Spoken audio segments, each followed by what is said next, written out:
Hi అండి, welcome to Shweta కెండ vlogs. అందరు ఎలా ఉన్నారు? మేము చాలా చాలా బాగున్నాము.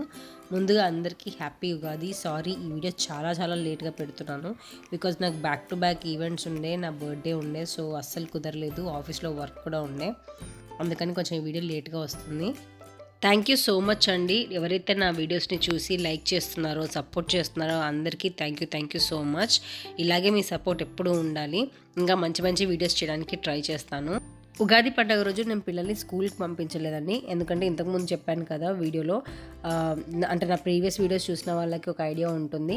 నేను పిల్లల్ని ఒక 5 పండుగలకి పిల్లల్ని స్కూల్ పంపించదని ఫిక్స్ అయ్యాను. అంటే సంక్రాంతి, ఉగాది, దసరా, దివాళీ అండ్ మన వినాయక చవితికి అనమాట. సో ఈ 5 పండుగలు మాత్రం ఖచ్చితంగా నేను పిల్లల్ని స్కూల్ పంపించకుండా ఇంట్లోనే ఉండి మంచిగా సెలబ్రేట్ చేసుకుందామని ఫిక్స్ అయ్యాను. నేను మా హస్బెండ్ కూడా అదే ఫాలో అవుతున్నాము. కాకపోతే చూడాలి, ఎవ్రీ టైం మనకు అలా లీవ్స్ అప్రూవ్ అవ్వవు కదా. సమ్టైమ్స్ అంటే ఆఫీస్లో హెక్టిక్ వర్క్ ఉన్నప్పుడు మనకి లీవ్ దొరకదు.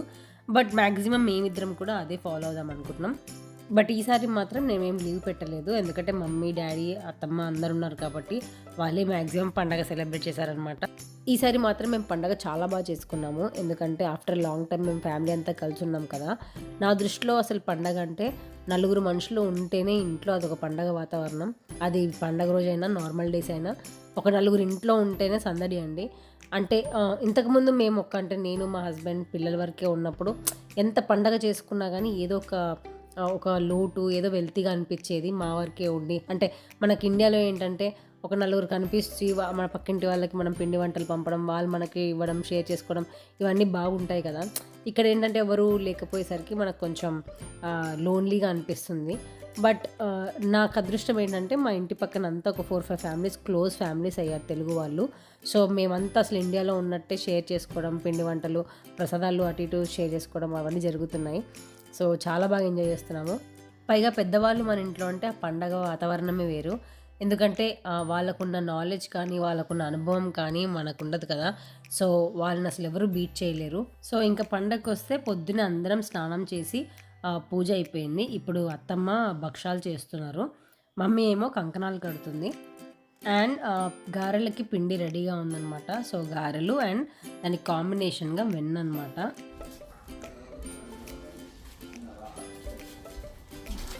Bye bye guys. చెప్పు అందరికి హ్యాపీ ఉగాది. Happy Ugadi. చెప్పాలంటే టొరంటోకి వచ్చాక పండగలు బాగా చేసుకుంటున్నామండి. అంటే ఇంతకుముందు ఉన్న ప్లేస్ సస్కాచ్వాన్లో ఏవి సరిగ్గా దొరికేవి కావన్నమాట. అంటే వేపపూత, వేపాకు, మామిడాకులు ఇలాంటివి దొరికేవి కావు. ఒకవేళ దొరికినా చాలా లిమిటెడ్ స్టాక్లో తెచ్చేవారనమాట. అంటే 2 days ముందే మనం తెచ్చుకొని పెట్టుకోవాలి, లేదంటే అయిపోతాయి అనమాట. సో దానివల్ల అంత బాగా సెలబ్రేట్ చేసుకునే వాళ్ళం కాదు. బట్ ఇక్కడికి వచ్చాక మాత్రం ఇక్కడ దొరకందంటూ ఏమీ లేదు, అన్నీ దొరుకుతున్నాయి. సో 100% ఇండియాలో ఎలా చేసుకుంటున్నామో అలాగే చేసుకుంటున్నాము. సో అదొకటి హ్యాపీనెస్ అనమాట.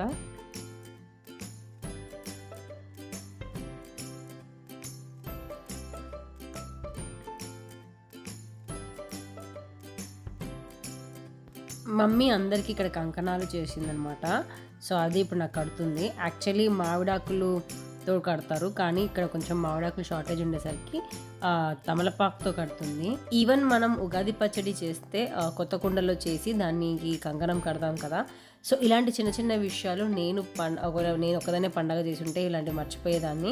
అంటే ఉగాది పచ్చడి చేసి ప్రసాదం చేసి పూజ చేస్తాం అంతే. ఇలా కంకణం కట్టుకోవడము, కొత్త కుండ పెట్టి దానికి కంకణం కట్టడం, ఇలాంటి చిన్న చిన్న విషయాలు మర్చిపోతూ ఉంటాము. ఇంకా మా నివి వచ్చింది కంకణం కట్టించుకోవడానికి. నేను బాగానే సతాయిస్తుంది అనుకున్నాను, కానీ ఏమనకుండా బాగానే కట్టించుకుంది. అది కూడా ఫుల్ ఫ్లెజ్డ్గా పండగలో ఇన్వాల్వ్ అయిందనమాట.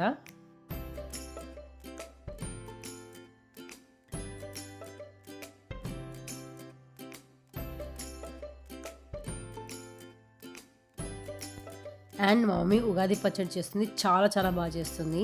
నేను ప్రతిసారి ఉగాదికి మిస్ అయ్యేది మా మమ్మీ ఉగాది పచ్చడి అనమాట. నా ఫేవరెట్ అనమాట. మా మమ్మీ కాదు, మా పెద్దమ్మలు కూడా చాలా బాగా చేస్తారు. అసలు చిన్నప్పుడు ఎంతగా తాగేవాళ్ళం అంటే అది next day full stomach upset అయ్యి స్కూల్కి డుమ్మ కొట్టే పరిస్థితి అనమాట. అంతగా తాగేవాళ్ళం. ఇంకా పూజ అన్నీ అయిపోయేసరికి 9:30, 10 అయింది. ఇంకా బ్రేక్ఫాస్ట్ చేసాము. బ్రేక్ఫాస్ట్లోకి భక్షం, గారెలు అండ్ వెన్న అనమాట. ఐ డోంట్ నో ఎంతమందికి మీకు తెలిసే ఉంటుందో, తెలంగాణలో మాత్రం గారెలకి వెన్న ఫేమస్. అంటే సంక్రాంతి దసరాకి గారెల్లోకి చికెన్ వేసుకుంటాం కానీ ఉగాదికి మాత్రం ఓన్లీ వెజ్ కదా. సో గారెల్లోకి మేమైతే వెన్నతో తింటాము. ఎవరైనా ట్రై చేయకపోతే మాత్రం ట్రై చేయండి. ఇంకా బ్రేక్ఫాస్ట్ అయిపోయాక లంచ్ ప్రిపేర్ చేసుకున్నాము. లంచ్లోకి వంకాయ కూర, పుదీనా పచ్చడి, చారు చేసుకున్నాము. అండ్ మా ఫ్రెండ్స్ వాళ్ళు కూడా ప్రసాదాలు పంపిస్తే అవి కూడా ఉన్నాయి, పులిహోర అవి పంపించారనమాట. సో ఇవి మా ఉగాది స్పెషల్. ఫ్రెండ్స్ వచ్చారనమాట, అందరం కలిసి భోజనం చేసాము. కాసేపు మంచి కబుర్లు చెప్పుకొని ముచ్చట్లు పెట్టుకుంటూ ఎంజాయ్ చేసామన్నమాట. ఇంకా లంచ్ చేశాక అందరం ఉగాది పచ్చడి తాగామన్నమాట. మా ఫ్రెండ్స్కి అయితే చాలా బాగా నచ్చింది మమ్మీ చేసిన ఉగాది పచ్చడి. ఫుల్ ఎంజాయ్ చేశారు. ఇంకా కాసేపు రెస్ట్ తీసుకొని ఈవినింగ్ గుడికి వెళ్ళామన్నమాట. మేము మా ఫ్రెండ్స్ అందరం కలిసి వెళ్ళాము. ఏమైంది తీసుకురండి. అదెందుకు ఓసై, అదెందుకు అడబెట్టు నడు. ఏయ్ అది చెప్పలొద్దు.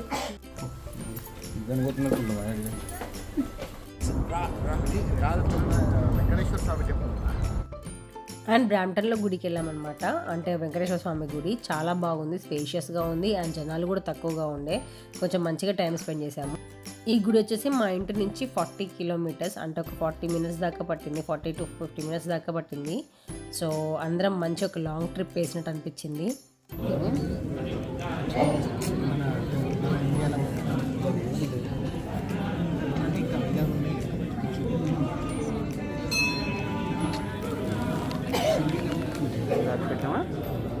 ఏం కొడుతుందో చెప్పు. ఏం చెప్పావు? జేజేకి ఏం చెప్పినా? టైం అప్పటికే 8 అయిందండి. చూస్తే అలా అనిపిస్తుంది కానీ అంటే కెనడాలో ఇప్పుడు సమ్మర్ స్టార్ట్ అయింది కదా. సో అంతే, ఇప్పుడు 10 o'clock దాకా చీకటి అవ్వదు.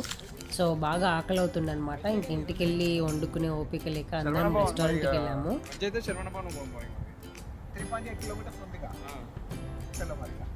ఏముంది బ్రాంప్టన్ మిస్సాగలో చాలా రెస్టారెంట్స్ ఉండండి, చాలా వెరైటీ ఆఫ్ ఫుడ్ దొరుకుతుంది అక్కడ. సో అక్కడే తిందాం అనుకున్నాము, చాలా ప్లాన్ చేసాము, చాలా స్కెచ్ చేసాము. కానీ ఫైనల్లీ బర్లింగ్టన్కే వచ్చి, అంటే మా ఇంటి పక్కన ఒక 5 minutes దూరంలో ఉన్న రెస్టారెంట్కి వచ్చి తిన్నామన్నమాట. ఫుడ్ మాత్రం చాలా బాగుండే. గార్లిక్ నాన్ అయితే ఇప్పటివరకు నేను తిన్న వాటిలో బెస్ట్ అనమాట. ఎవరైనా కెనడాలో ఉన్న వాళ్ళు ట్రై చేయండి. బాంబేకి వెళ్ళి garlic naans and paneer any curry try చేయండి, చాలా చాలా బాగుంది. మేమైతే అందరం అన్ని, అంటే only garlic non and paneer అనే కాదు, ఏ ఐటమ్ అయినా చాలా బాగుండే. మేమైతే ఫుల్గా ఎంజాయ్ చేసాం. అండ్ రీజనబుల్ ప్రైజెస్ కూడా ఉండే. అండ్ నూడిల్స్ కూడా స్పైసీగా ఇండియన్ స్టైల్లో ఉండే అనమాట. చాలా చాలా బాగుండే, నాకైతే బాగా నచ్చింది. సో ఇదండి ఇవాళ వీడియో. ఐ హోప్ మీ అందరికీ ఈ వీడియో నచ్చలేదు అనుకుంటున్నాను. మరి వీడియో నచ్చినట్లయితే ఏం చేయాలో తెలుసు కదా, లైక్ చేయండి, షేర్ చేయండి, కమెంట్ చేయండి అండ్ సబ్స్క్రైబ్ చేయడం మర్చిపోద్దు. బాయ్.